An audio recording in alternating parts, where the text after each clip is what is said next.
Maraming mga fans ni Angelica Panganiban at ni Sanjo Marudo ang natuwa dahil ilang mga photos din ang binahagi ng aktres na kung saan ay makikitang kasama nila ang kanilang mga anak. Nandoon ang anak ni Sanjo na si Sabino na kung kailan ay nagkaroon nga ng christening at nandun din si Baby Bean at makikita ang sobrang sayang mo ni Angelica na makabanding nga ang anak ni Sanjo Marudo at ni Rhea. Ayon sa mga fans, natutuwa sila na na-enjoy ni Angelica at Sanjo ang kanilang buhay ngayon bilang mga magulang. Napa-comment naman si Chinita Princess or si Kim Chu at natawag nga ang pangalan ni Baby Bean. Ayon sa comment ng isang netizen, Angelica Pretty Bean mabilis lumaki, nakita ko baby pa nung na-carry mo parang kailan lang, malaki na ang bilis ng panahon. Pero sa photo na ibinahagi ni Angelica, tinakpan ang mukha ng anak ni Sanjo na hanggang ngayon nga ay hindi pa ready pakita.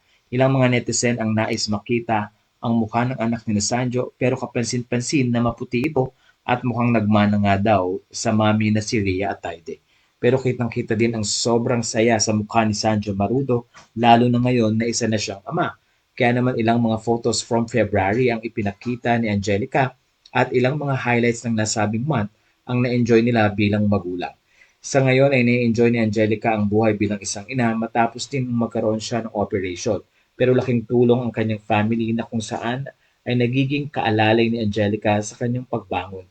Nandoon din ang kanyang mga friends at followers na patuloy na sumusuporta sa kanya upang magkaroon nga si Angelica ng maayos na kalusugan.